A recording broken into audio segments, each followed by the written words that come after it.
పితా పుత్ర పవిత్ర ఆత్మ నామమున ఆమేన్. క్రీస్తునాథుని అందలి ప్రియ దైవబిడ్డలారా, 15వ సామాన్య ఆదివార వాక్య ధ్యానాంశానికి అందరినీ కూడా యేసు క్రీస్తు నామములో ప్రేమతో ఆహ్వానిస్తూ ఉన్నా. ఈనాటి పట్టణాల వాక్య ధ్యానాంశాన్ని ఒక్కసారి మనం ఆలోచించినట్లయితే, ప్రభువైన దేవాదేవుడు దేవుని యొక్క కృపను పొందుకోవడానికి, మరి మనం సారవంతమైన నేలగా మారడానికి చేయవలసిన కార్యాలు ఇవి అని గుర్తు చేస్తూ ఉన్నా. మొదటి పట్టణం యెషయా గ్రంథము 55:10-11 వాక్యములు, రోమీయులకు రాసిన లేఖ 8వ అధ్యాయము 18-23, మత్తాయి సువార్త 13:1-9 వరకు. ప్రియ దైవబిడ్డలారా, ఈ యొక్క పట్టణాల్లో దేవాదేవుడు రైతు ఏ విధముగా అయితే తన యొక్క వ్యవసాయం కోసం పొలాన్ని శుభ్రపరుస్తూ సిద్ధపరుస్తూ ఉంటాడో, అదే విధముగా మన యొక్క హృదయాన్ని మనం సిద్ధపరచుకోవాలి అని దేవాదేవుడు గుర్తు చేస్తూ ఉన్నారు. వాక్యాలను ధ్యానించుకున్నట్లయితే, ప్రభువైన దేవాదేవుడు చాలా చక్కగా తను మాట్లాడే ముందు ఇశ్రాయేలు ప్రజలకి ఏ విధముగా సిద్ధపాటుగా ఉండాలని తెలియజేస్తున్నారో మాటలు ఒకసారి విందాం. నిర్గమకాండము 19:10 వాక్యములో, యావే ప్రభు మోషేతో, నీవు ఇశ్రాయేలుల కడకు వెళ్ళి నేడు రేపు వారిని శుద్ధి పరపుము, వారు వారి దుస్తులను ఉతుక్కోవాలని అంటున్నా. 22వ వాక్యంలో, యావే చెంతకు వచ్చు దైవజనులు యాజకులు సహితము శుద్ధి చేసుకొనవలెను, అట్లు కానిచో యావే వారి మీద విరుచుకుపడతారని వాక్యం సెలవిస్తుంది. కాబట్టి ప్రతి కార్యానికి మనము సిద్ధపడి ఉండాలి. చదువుకునే వాళ్ళు స్కూల్కి వెళ్ళేటప్పుడు, కాలేజీకి వెళ్ళేటప్పుడు వాళ్ళు సిద్ధపడి వెళ్తూ ఉండాలి. ఉద్యోగం చేసేవాళ్ళు వాళ్ళ యొక్క ఉద్యోగ నిమిత్తమై సిద్ధపడుతూ ఉండాలి. పని చేసేవాడు, కూలివాడు ఆ కూలి పని నిమిత్తమై సిద్ధపడి ఉండాలి. వ్యవసాయదారుడు తన వ్యవసాయం కోసం సిద్ధపడి ఉండాలి. దైవజనులు దేవుని యొక్క వాక్యాన్ని బోధించడం కోసం సిద్ధపడి ఉండాలి. యాజకులు పూజల కోసం సిద్ధపడి ఉండాలి.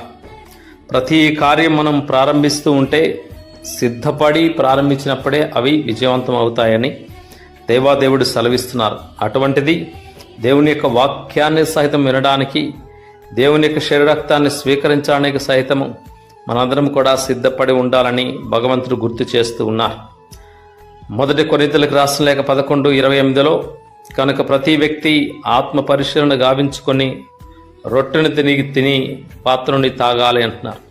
క్రీస్తు భగవంతుని యొక్క శరీరరక్తాలను స్వీకరించాలంటే కంటే కూడా యోగ్యత కలిగి ఉండాలి, సిద్ధపాటు ఉండాలి. అప్పుడే దేవుని యొక్క అనుగ్రహాలు పొందుకుంటారు అని దేవాదేవుడు పునీత పౌలు మహర్షి ద్వారా తెలియజేస్తూ ఉన్నారు. అటువంటి సంసిద్ధత మన యొక్క జీవితంలో బాగుపడడానికి, దేవుని యొక్క రక్షణ పొందడానికి, దేవుని యొక్క కృపకు పాత్రలు కావడానికి, ఈ లోకంలో మన లక్ష్యాన్ని చేరుకోవడానికి ఎంతో అవసరమని మొట్టమొదటిగా దేవాదేవుడు గుర్తు చేస్తూ ఉన్నారు.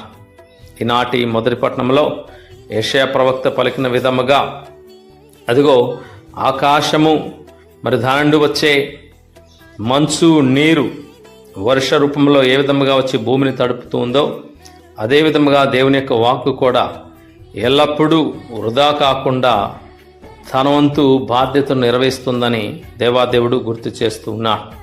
అంటే దేవుని యొక్క వాక్కు అమృతం కంటే, తేనె కంటే తీయనైనది, మధురమైనదని కీర్తనకారుడు అంటూ ఉంటాడు. మరి ముఖ్యంగా పునీత పౌలు గారు అంటారు, దేవుని యొక్క వాక్కు 2 అంచుల ఖడ్గము కంటే పదునైనదని చెప్పేసి ఆ యొక్క హెబ్రీయులకు రాసిన లేఖలో చెప్తూ ఉంటారు. కాబట్టి ప్రియ సహోదరి సహోదరులారా, అటువంటి వాక్కు ద్వారా తండ్రి అయిన దేవాదేవుడు మనకిచ్చే సందేశం ఏమిటంటే, ఆ వాక్కు ఆదిలో ఉందని, వాక్కు దేవుని వద్ద ఉందని, ఆ యొక్క దేవుడు మానవుడై క్రీస్తు భగవంతుడి రూపంలో వచ్చారని యోహాను సువార్త 1:1లో 14వ వాక్యం సెలవిస్తుంది. ఈ విధముగా చెప్పుకుంటూ పోతే వాక్కు ద్వారా అందరూ కూడా నివసిస్తారు, జీవిస్తారని క్రీస్తు భగవంతుడే తనను సాతాను శోధించిన సమయంలో అంటాడు, ఇదిగో రొట్టె వల్ల కాదు, దేవుని నోటి నుండి వచ్చు ప్రతి వాక్కు వల్ల జీవిస్తాడంటున్నాడు. మరి శతాధిపతి అంటాడు, ప్రభువా నా ఇంటికి వచ్చే అవకాశం లేదు, నేను అంత అర్హుణ్ణి కాను, ఒక మాట పలికితే చాలు, నీ వాక్కు చాలు నా యొక్క సేవకుడు స్వస్థ పొందుకుంటాడని. అంటే వాక్కున్న గొప్పతనం అంతదే అని దేవాదేవుడు మనకి సెలవిస్తున్నారు. కాబట్టి అటువంటి వాక్కును ఆలకించే సందర్భంలో మొదటిగా సంసిద్ధత ఉండాలి, సిద్ధపడి ఉండాలి. రెండవది, మనల్ని మనం సంపూర్ణంగా దేవునికి సమర్పించుకోవాలి. మనం చేసే ప్రతి కార్యంలో ఇది నా యొక్క బాధ్యత, నా విధి అని చెప్పేసి సంపూర్ణముగా మనం సమర్పించుకున్నప్పుడైతే తప్పకుండా విజయవంతం అవుతాం. మరి ముఖ్యంగా దైవ కార్యాల్లో ఎటువంటి అనుమానం లేకుండా ముందుకు సాగాలి అని దేవాదేవుడు గుర్తు చేస్తూ దానికి ఆదర్శముగా తల్లి మరియమ్మ గారిని మనకి చూపిస్తూ ఉన్నారు. లూకాసు వార్త 1:38 తల్లి మరియమ్మ గారి యొక్క సంపూర్ణ సమర్పణ. ఇది ఎప్పుడైతే దైవ కార్యమని తెలుసుకుందో అప్పుడు అంటున్నారు తల్లి మరియమ్మ గారు, ఇదిగో నేను ప్రభువు దాసురాలను, నీ మాట చొప్పున నాకు జరుగునుగా కానను.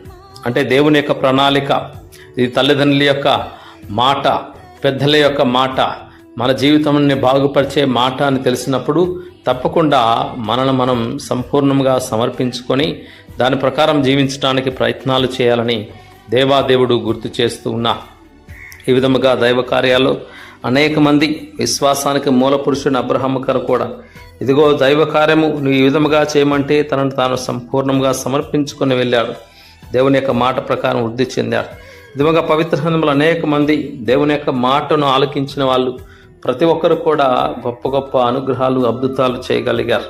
అటువంటి సంపూర్ణ సమర్పణ మన యొక్క జీవితంలో ఎంతో అవసరమని గుర్తు చేస్తున్నా. మూడవదిగా, మన యొక్క జీవితంలో లోటుపాట్లు, తప్పిదాలు ఉంటే వాటిని తీసి పారవేయాలని గుర్తు చేస్తూ ఉన్నారు. వ్యవసాయదారుడు ఏ విధంగా అయితే ఆ ముళ్ళ కంపులు తీసివేస్తాడో, రాళ్లను తీసివేస్తాడో, మరి గట్టి నేలను కూడా దున్ని సదును చేస్తాడు. అదేవిధముగా మన యొక్క హృదయాల్లో అటువంటి ఆటంకాలు ఉంటే హృదయ పరిశీలన చేసుకొని, ఆత్మ పరిశీలన చేసుకొని, మూడవదిగా వాటన్నింటిని కూడా తొలగించి వేయాలి. ముళ్ళ కంప లాంటి ఏదైనా అడ్డు ఉంటే తొలగించాలి, రాతి లాంటిది ఉంటే తొలగించాలి. అదిగో నేలలాగా, త్రోవలాగా గట్టిగా ఉంటే దానిని దున్ని సారవంతంగా చేయాలి. అప్పుడే మన యొక్క హృదయం సారవంతమైన నేలను పోలి ఉంటుంది. కాబట్టి ప్రియా దైవబిడ్డలారా, అటువంటి సారవంతమైన నేలను పొందినప్పుడే మన యొక్క జీవితాలు 30దంతలుగా, 60దంతలుగా, 100ంతలుగా ఫలిస్తాయి. లేకపోతే ఈరోజు వాక్యంగానే మొదటిగా త్రోవ పక్కబడిన గింజల్లాగా ఎంత బాగుంది అని చెప్పేసి అనుకుంటాం. కానీ కొద్ది క్షణాల్లోనే సాతానుడు వచ్చేసి వాటిని తీసుకొని వెళ్తాడు. అంటే అది క్షణిక విశ్వాసం, క్షణిక కాలం మనకున్న విశ్వాసం మాత్రమే. రెండవది, ఆ యొక్క రాతి నేల మీద పడిన విత్తనాలను పోలిన నిలకడలేని విశ్వాసం. అంటే కొద్దిగా శాతం ఈ లోక సంబంధమైన విషయాలు, కొద్దిగా శాతం దైవిక. అంటే ఆ యొక్క వేరు లోతుగా లేదు, మన యొక్క విశ్వాసం లోతుగా లేనందున మనం దైవ కార్యాల్లో ఎక్కువగా రాణించలేకపోతున్నాం. అది నిలకడలేని విశ్వాసం.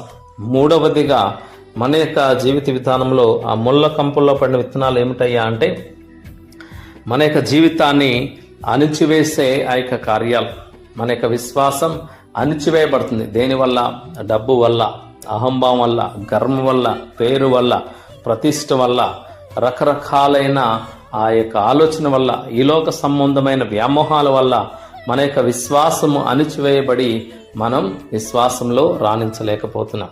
ఆ విధంగా కాకుండా సారవంతమైన నేలను పోలి ఉంటే ప్రభైన దేవాదేవుడు మనందరి యొక్క జీవితాలు 30దంతలుగా, 60దంతలుగా, 100ంతలుగా ఫలింపచేస్తున్నారు.